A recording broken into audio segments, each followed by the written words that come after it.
Hello all, my name is Lakshya Sethi and welcome to my presentation for my submission for the Power Up Challenge.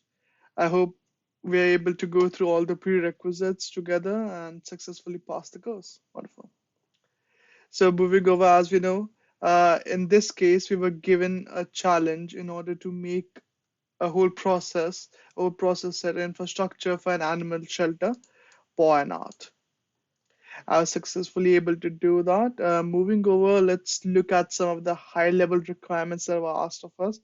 Creating a database table, creating a model driven app related to that data, creating a Canvas app, and creating a Power Automate to notify all our new foster people that they have received the animals and all the requisite information that entails with it, and then creating a Power BI dashboard in order so our marketing people are able to look through the data in its entirety and make judgments of it.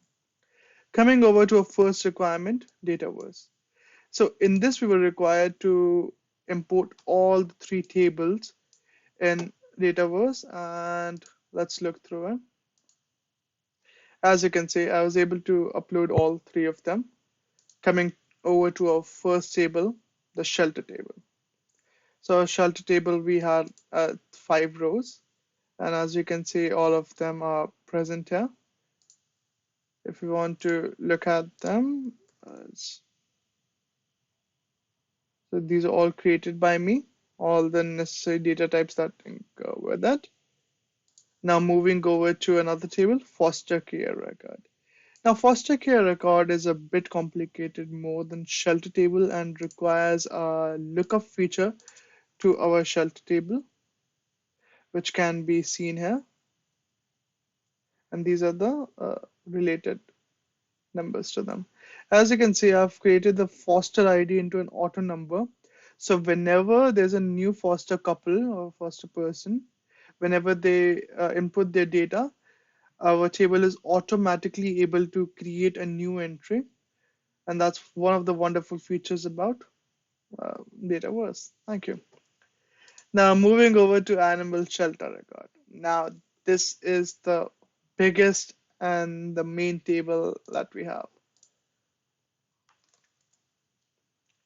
Going through some of the columns that were created for this.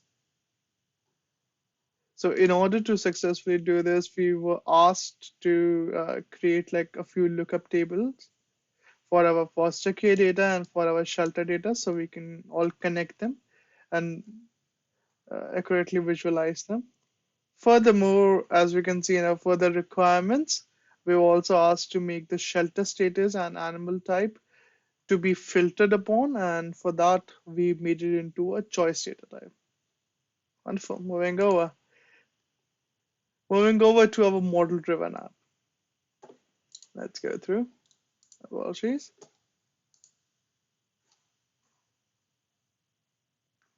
So this is our model-driven app. So first of all, going through our shelter table, as you can see, all the necessary data types are present here. Whenever we click on one of these entries,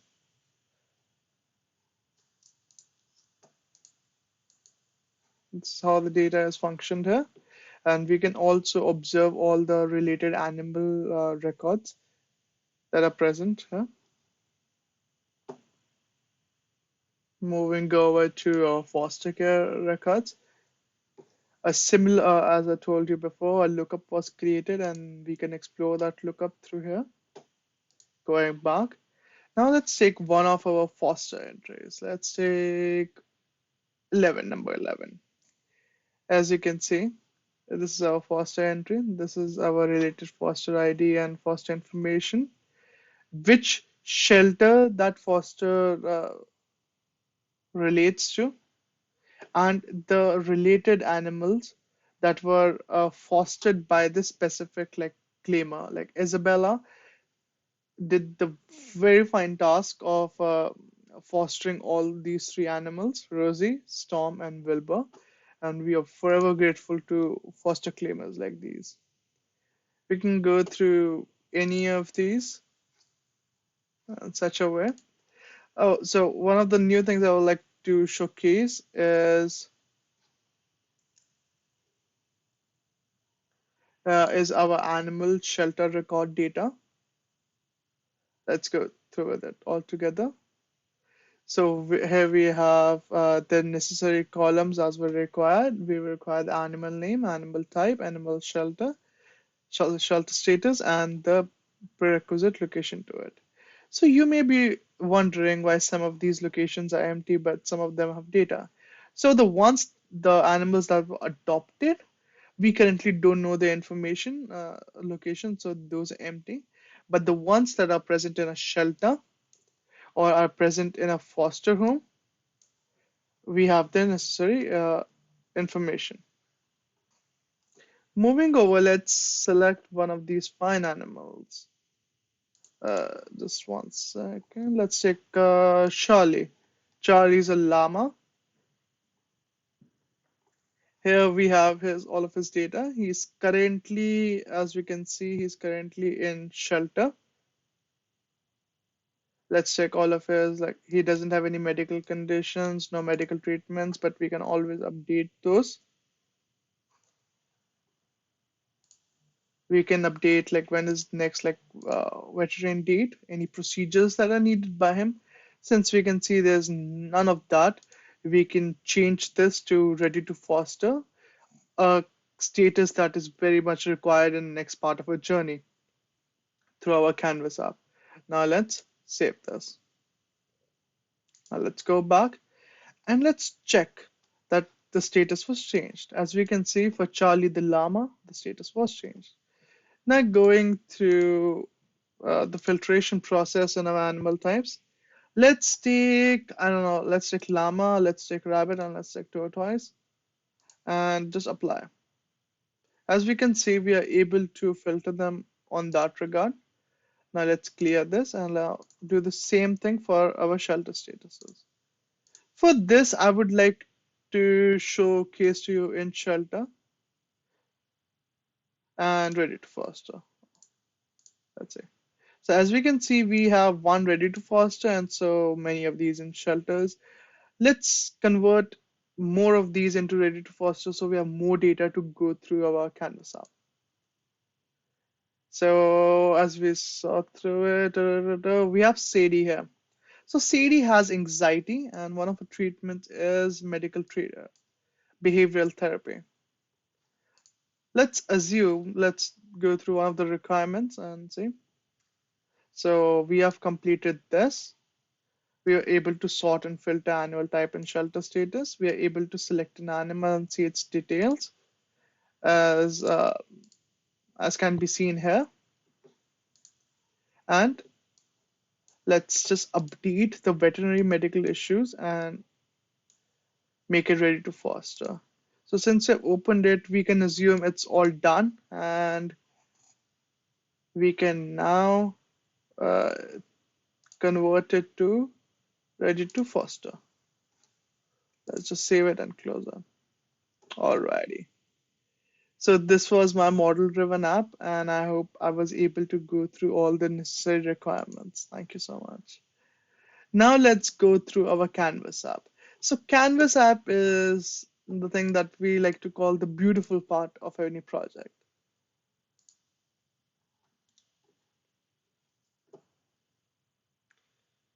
So yeah, let's just take paw side step shoulder. As you can see, paw site is empty. The reason why it's empty is that we have none of the animals in shelter number 3 that are ready for foster. Now let's go to number 2. Same thing happening here. Wonderful. In our shelter number 1, we were able to see that Charlie the llama that we recently updated ready to foster is present here. As you can see, the required information stated in our project, that would be shelter name, we went through it, a list of animal that are ready to foster, name, type, age, picture, and medical conditions. We can observe all the data is present here, and then we can select an animal and update it. Now let's just select this animal. As we can see now, we can add a new disclaimer. So I would be using my own name and my location And let's just submit it now. Wonderful. As you can see, we now get a successful notification telling us that the animal is ready to be fostered. No, sorry. You have claimed it to be foster.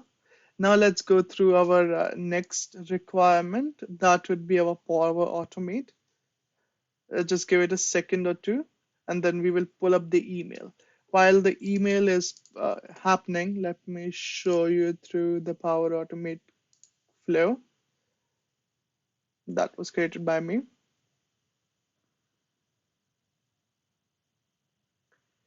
So this is the wonderful flow that was created just now, as you can see. Uh, let's just edit it for now. So now let's go through all four of these and see how we did it. So our number one would be to understand when a row is added, modified, or deleted.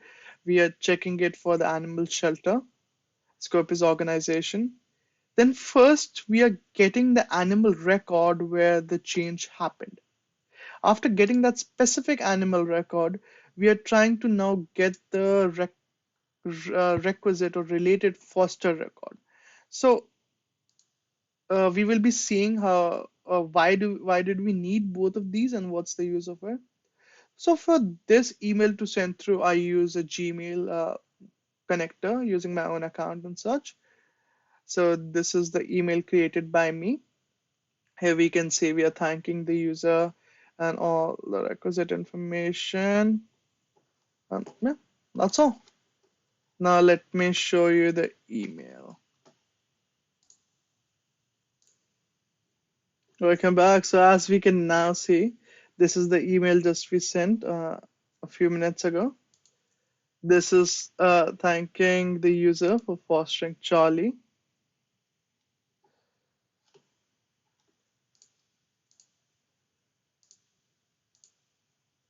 User fostering Charlie, so we can see all the information that is required by the foster person is here. His name, type, age, medical conditions, and what date we hope the person comes to picking up.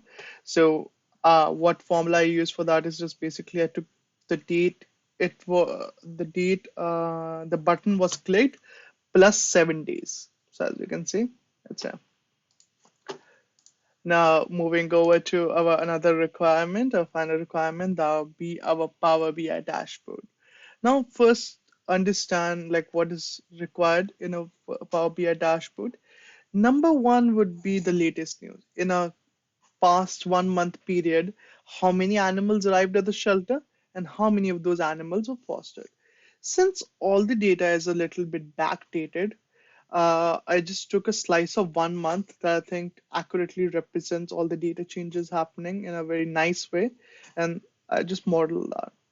Same thing for our trends. I just took that 1 month time period and extended it to three. So there's a correlation between our latest news and our trend section also. So in our trends, we are first gauging the most rescue type of animal, and then we are gauging the most foster type of animal. Moving over. Welcome. Uh, Oh, sorry. Welcome to our dashboard. Let's first go through our latest one.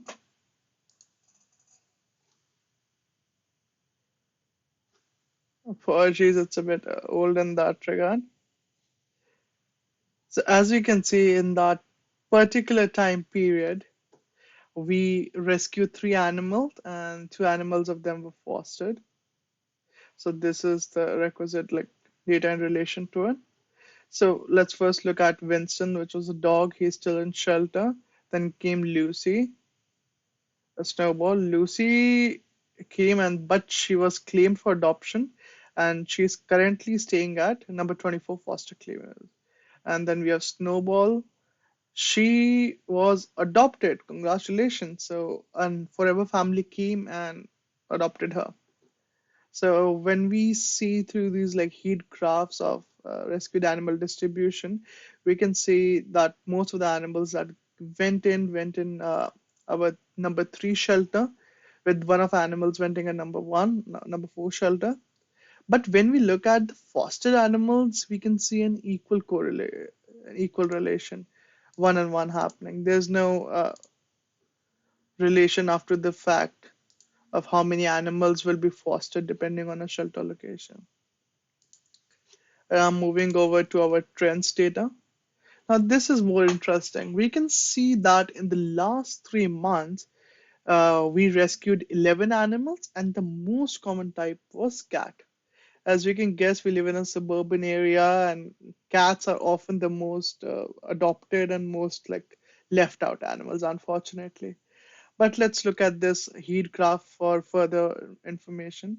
We can look at that like when we click on it, we can see four of the animals were cats, and one llama was rescued, one parrot was rescued, one gecko was rescued, and two dogs were rescued. Now, when we look at the same trends, but for fostered animals, it's to be expected it's cat. Cat is the most fostered type of animal, but in a good news, we are able to foster six animals out of the 11 that came in. That's a good number, I presume. So, as I just said, most of our fostered animals were cat with a number three.